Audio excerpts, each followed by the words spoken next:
What's up, ladies and gents? This is Casey Kid, coming at you with another Destiny video. Today it's Q&A time. Q&A time? If you've got a question that you want to have me answer next week, go ahead and leave it in the comments section below. If you enjoyed this video, go ahead and smack that like button and subscribe to the channel. Now we've got a lot of questions, and we're showing off some Crimson Doubles gameplay with my buddy Pooj. Let's get started.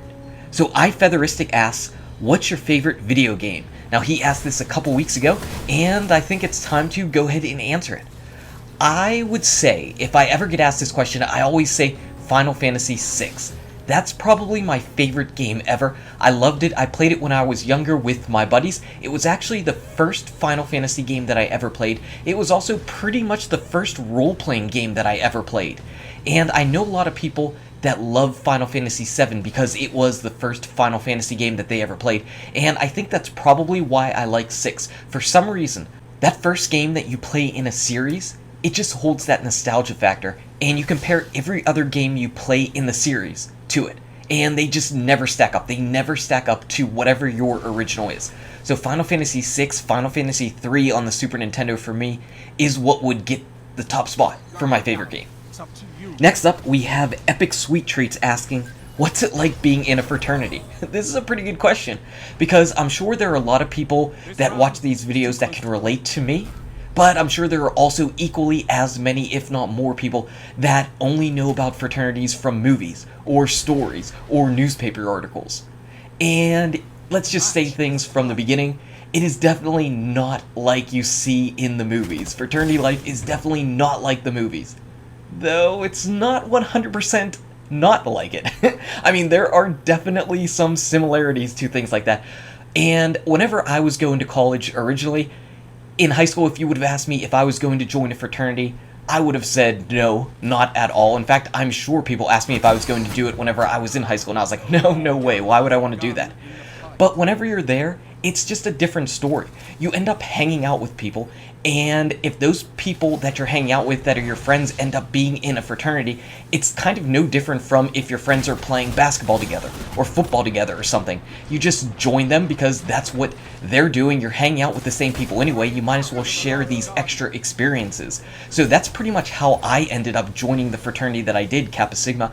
I was living on a floor, and there were a bunch of other people that were already in the fraternity, and I was hanging out with them. I liked them. I thought they were cool guys, and boom, I just ended up joining them. In fact, whenever it came time to receive my bid, I was already living in the same place as they were, and I could hear them outside my door whenever they were about to try to slip the bid underneath my door, and I just opened it up, and I was like, hey guys, what's up?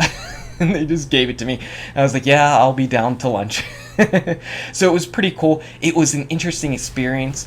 I would recommend it to people. I would definitely go and do it again.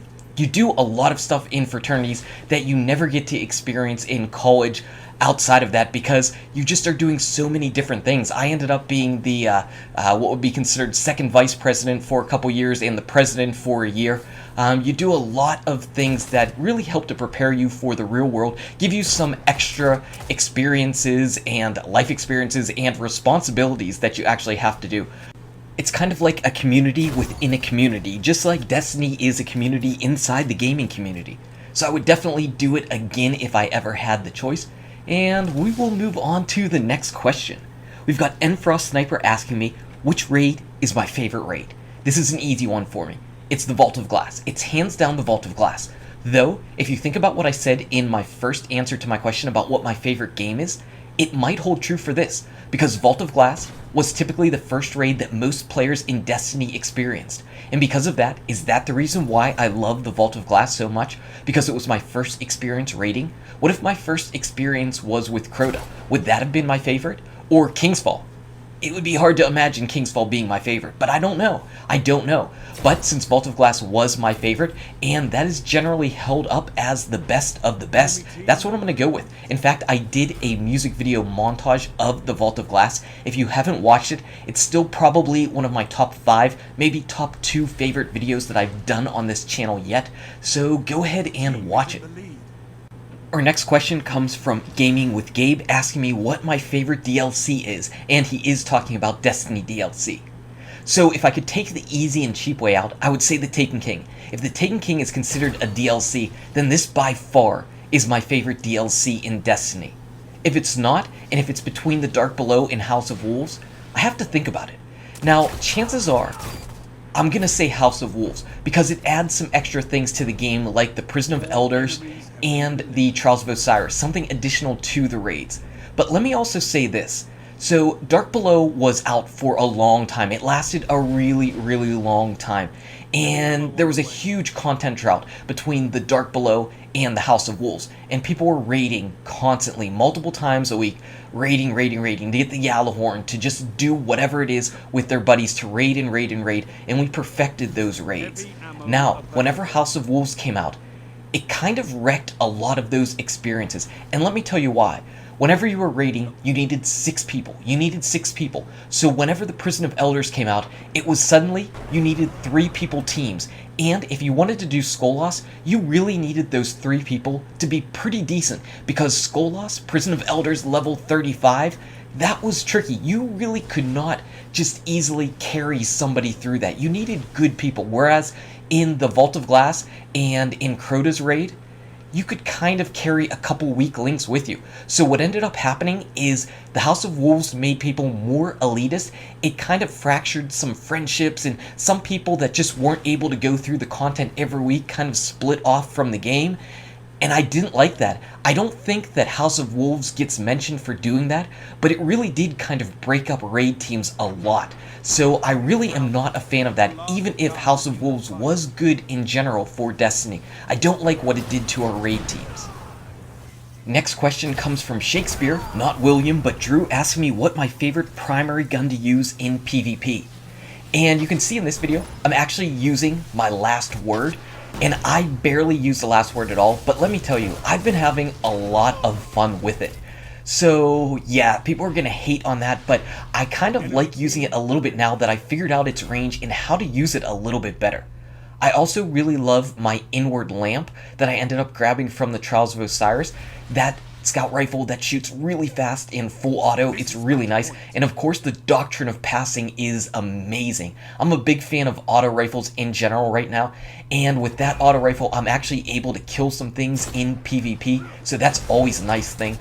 I also have enjoyed my time with the Jade Rabbit, that's pretty cool. So there are a lot of different weapons that I use in PvP. I think that's one reason why I'm a little bit lackluster in PvP in general, because I try out way too many different things.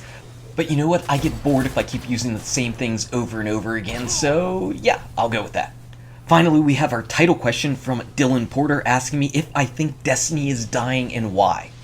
And this question is very, very popular. And I think the very fact that people keep asking this question kind of tells you that no, Destiny is not dead. And it's not dying at all. Not at all. And you can kind of tell this because people always love to hate on things that are popular. That's what makes Destiny such an easy target. Now think about if Destiny was any other game. Think about if Destiny was Tomb Raider, or Uncharted, or some other single player game that you play through once and you're done. You get your 20 to 60 hours in, probably not 60 hours anymore. You get maybe your 10 to 30 hours in a game, and you're done, and that's it, and you move on to the next game. Do people say, you know, Uncharted is dead, Tomb Raider is dead? No, because you enjoyed your experience in it. And as long as there are people in Destiny that are playing it, it's not going to die. And the reason why it's not going to die is because the gunplay is so satisfying. I've been using my sniper rifle this week in Crimson Doubles, and wow, that feeling whenever you get a headshot is so incredibly satisfying. The gameplay just works in Destiny. There's a lot of problems with Destiny, but the gunplay is what gets me coming back over and over again, because it's just so much fun to pick up one of these guns, whether they're really fun looking and sounding, whether they're swords. It's a lot of fun and really satisfying in playing. Now, is there a content drought? Yes, but we just got notice from Bungie and Activision that we have a mini roadmap. So everybody was asking, you know, all we want to know is when the next DLC or the next big content drop is coming. And now we know. We know the next content is coming soon. We know there's going to be a bigger content drop in a month or two. We know there's a bigger content drop towards the end of the year. And we know Destiny 2 is in 2017. And I guarantee you, with each of these events, with each of these drops, Destiny is going to explode. Because when there's new content in there, this universe gets massive. And then it dwindles down as the content dies, and the more casual Destiny players go away. But then they keep coming back because the gameplay and gunplay is so satisfying. And we can't leave out Waffle World asking me, why are you such a baller? A baller's got a ball, guy. A baller's got a ball. Anyway, thank you so much for all of your questions. If you have more, leave them in the comments below. Smack that like button and subscribe to the channel. Check out these awesome videos. Good luck with your raids, your drops, the Taken King, and I'll see you around in Destiny. A baller's got a ball, guy.